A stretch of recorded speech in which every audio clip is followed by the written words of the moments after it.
let's talk about another nice bit of kit. So, man bag. Okay, I can hear you chuckling now. Man bag. So, yeah, I use this to carry my basic day-to-day need things in it. It's not heavy at all. In fact, it's actually quite light.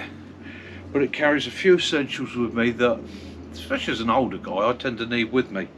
So, I've had my wallet dipped out of my pocket once before. That's never going to happen again. So my wallet is either nestled against my testicles or it's in the bag, and if I'm in a high risk or high threat environment, I can move that bag up and it's on my front. It's literally, it can be slid under my jacket, it can be concealed, it can tuck away where I want it. It's easy access, easy to get to for me. So just for instance, my wallet. Okay, so wallet there, easy access for me. Right at the front, I can see it, I can feel it, I can touch it. If I really got into high threats mode, or I'm just going somewhere I really think there's an issue, okay, then I'll dummy wallet. A sacrificial wallet, basic, carried in your back pocket, where most Western people will carry their wallet, and in that you have some useless stuff that you don't mind losing, and if need be, just a local currency, just a small denomination notes that you're prepared to lose. Okay, that means the person robbing you is taking that wallet, opening that wallet, looking in it, seeing something there that seems practical and sensible, and they're gone with it, leaving you to carry on your day with a smug smile on your face. Don't be greedy, okay? Give them something. If you give them something, they go. If they open it, and they will check 9 times out of 10, they open it, there's nothing in there, there's a dummy wallet. Oh, you think you're clever, you're going to get the worst for it. So again, give them something that's feasible. I'd rather lose $20 or $30 in a country than my life, okay? And bear in mind that more often than not, these thieves that you see out there that we all curse and that, it's out of desperation. They probably live somewhere where they struggle day to day, okay? They're desperate, that's why they're doing it. Right, the next pocket for me is my phone pocket. So my phone lives in there. It means my phone's with me, easy access at all times. Okay, it's where I want it, where I can see it, where I can hear it. I also carry a few spare batteries in there for my hearing aids, and then it leaves me with a back pocket. Now that back pocket, you can go mad with this. You can stuff it with loads and loads of kit. You can bulk this right out, but what I tend to do is I tend to keep it small and practical.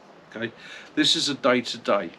This is what I'm carrying with me on a regular basis. This is my go-to kit, day to day. I'm going out in the car, going out shopping. So this is based around what I would like to have with me in a practical, feasible manner. Now, please bear in mind, in the car I do carry a full trauma kit. Okay, when I'm going out camping, I also carry my IFAK with me. If I'm going out, even for a walk in the woods, going out to make a video, it's the IFAK is with me on top of this. Okay, so this is part of a modular system, and this is plain. This is the basis of my modular system. So this is what I need every day. So hence wallet, mobile phone. Now, coming to this back section, okay, I have a trauma fix bandage in there. Okay, so this trauma fix bandages are a dressing designed to control bleeding. Okay, they're a pressure bandage with a large pad designed to control bleeding. There is no tourniquet in here. Okay, the system is small, light and efficient, easy carry. If I have to, I can go to my belt, other pieces of equipment, stuff around me, and it provides a tourniquet. Okay, everybody should have the basic knowledge of that. And as you're probably aware from the earlier videos, the type of belt I wear is designed to be an improvised tourniquet. In fact, I'll take it off and show it again in a minute, just so you're aware of what I'm carrying. Notepad and pen. Modern world, always worth having with you. Spare pair of glasses. Okay, not something I would carry every day, it's just something I picked up this morning and I thought I might want that later on this evening, so I'll sling it in there just in case. Mosquito head net, but again, that's not necessarily an everyday carry. Small torch, Nebo torch, okay, and a small penknife. Now this penknife, it's Swiss Army knife. It is the Tinker model, so it has no corkscrew on it because I don't often need to open a bottle of wine. Although if you like a bottle of wine, you might want the corkscrew. There are many models out there, and they go for all sorts of prices, starting quite affordable like this one, and rising up to bloody expensive. That's what the others. And again, I looked at it, and what did I actually need? So the reason I bought this particular penknife, the main selling features for me were quite simple. Bottle opener, can opener, always comes in handy, many uses, but more importantly, decent pair of scissors. Now I use the scissors on my Leatherman very regularly, and the scissors on this will get a lot of regular use because I use them trimming down my fingernails, taking off the little tags you get where you break a nail or you catch the quick. I use it for cleaning that up, which makes it a little bit more comfortable for me. Screwdriver, it's a good screwdriver, it's got a little wire stripper on there as well. Same thing with the can opener, it's quite an efficient can opener. You've got two small blades, okay, so again, they're nice sharp blades, below 3 inches, so you've got no issues there with the UK law. And again, you're carrying it in a kit, you're carrying it as part of a kit, it's in the bottom of the bag, it's not readily accessible. It's not a weapon, it's a tool. It's something I do use all the time. I'm always going to a knife, okay? So, got a little hook on there, flip screwdriver. And it's the only thing I say I'm not so keen on with this one, the Tinker. Okay, the tools on the back, the auger seems to sit too far down. I might put a little bit of foil or something under there. We've got a little auger there, and that auger is very, very handy. Very handy for making emergency repairs on bits of equipment and that with a bit of thread. Okay, so that is the Tinker. I quite like that. There are many other models out there that might suit you, but I didn't want anything too heavy. A couple of lighters. Again, same old lighters that I'm always going on about. They've got a little torch built into them. Now, in the back here, right at the very back, last 3 items. Okay, go. So something I've taken, Kaz got me, and I take to carrying with me on a regular basis now for emergencies. And one of those emergencies can be low rate of energy. You're out doing something, you find yourself in a sticky situation, you're stuck overnight and you're struggling. Yeah. So these instant energy gummies, they're basically just caffeine. It's a heavy dose of caffeine and a little gummy sweet. So that will help give you a bit of a pickup. Spare nicotine pouches. Yeah, I'm an ex-smoker, so I've got those in there. Now, and this little pack here, and it's not a big pack. In there is a selection of fire lighting aids, water purification tablets, a small black bag for collecting water and purifying water, set of scalpels, some jute, windproof matches.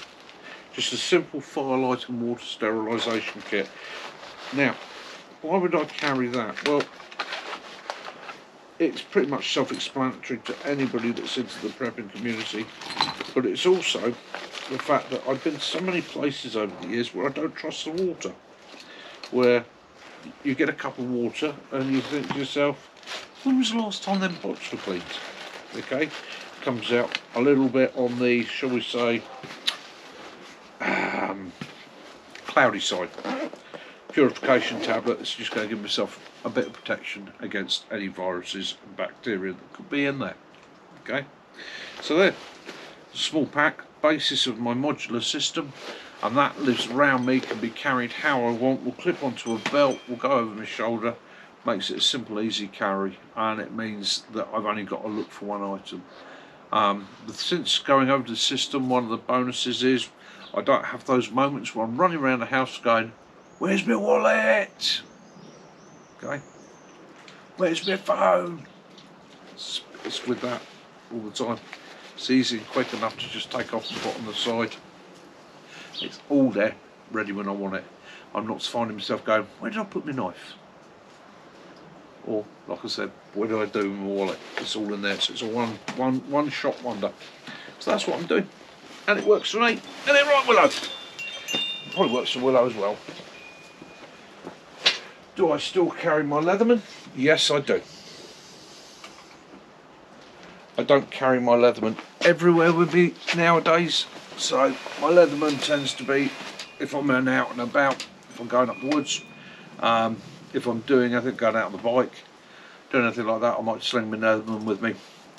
But I wanted a kit that if I'm going up the town shopping, I could feel comfortable carrying with me. I wanted a kit that would give me just those few items without being too bulky. I've got, and you'll all find this, and all admit it, yeah, you can bulk up. Your kits can become massive. Okay, by the time you've gone through every scenario in your head, every item that you could possibly carry, every bit of kit you could need in an emergency, how big is that gear? Yeah, so you don't need it. So I'm thinning it down a little bit.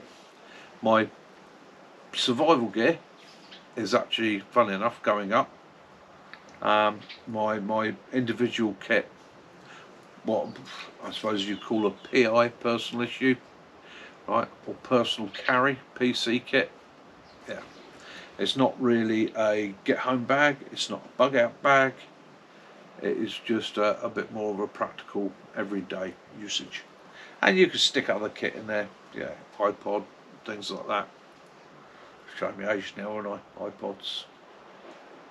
There we go. Anyhow, hope you enjoyed that. Nicky out. Alright guys, yeah, so there we have it. E.D.C, yeah, I suppose you could call it an E.D.C. It's not really an E.D.C to me. It's more of a PC, a personal carrier. It's a personal admin bag. It is what I would take shopping with me. It's what I'd take up to town with me. You know, it's the sort of thing. It's not covert. In actual fact, let's change that. It is covert. Okay, overt can be covert, i.e., that just looks like a man bag. What's that guy got on it? He's probably got his wallet. He's probably got his hanky. He's probably got his phone. That's what he's got in there. I don't look tactical. Okay, nobody's going to really give me a second look unless they're thinking to themselves, "Look at that Wally with a man bag." Okay.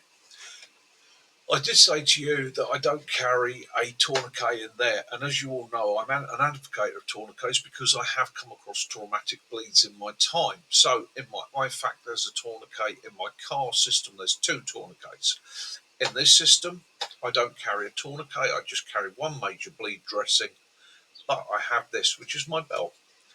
And this belt is made by Let's-Gear. You can find these online.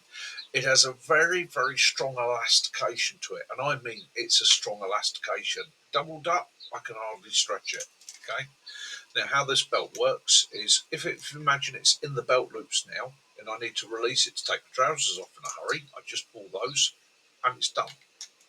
However, if I need to go to tourniquet mode or adjusting, I literally lift that flap there, pull that out, pull it out the belt loops, which gives me this. Now, come a bit closer for you. So, how this would now work for me is that threads back through there as it would standard in the belt. I can take it up onto the limb that I need to control the bleeding on, pull the tension up on it, and clamp that down. And that becomes a tourniquet. Okay, it works very, very well. If you needed to, you could also get a couple more wraps out of it. Okay, and it would control the bleeding for you. So in my belt, it is a built-in tourniquet system, and these are brilliant. They're absolutely fantastic, especially if you're working in security or something like that, where you don't really want to be carrying loads and loads of kit, but you might want to back up. Or if you're in the field and you carry one tourniquet as a standard and you want a backup, you want a second one just in case it's a double leg wound or something like that, or you have multiple casualties. That system works superbly. Now, these aren't cheap. I'll admit that. They're not the cheapest. There are cheaper ones out there. However, I've had this for 4 years and it's never let me down. It works superbly. It's never broken. It's not worn. It's got a few chips and dents on it. Still works as good as the day I got it. So that would be my recommendation there. Guys, I hope you've enjoyed the video. I hope it's given you a bit of information, something to think about. Okay. Have a wonderful week wherever you are. Have a great day. Get outdoors. Have your adventures. Don't be afraid. Have some fun. Have some laughs and giggles. Breathe that beautiful fresh air.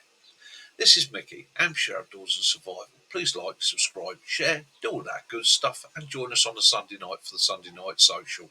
Other than that, guys, love those you do. Forgive those you don't. Peace and light be upon you all. Till next time, Mickey out. Cheerio.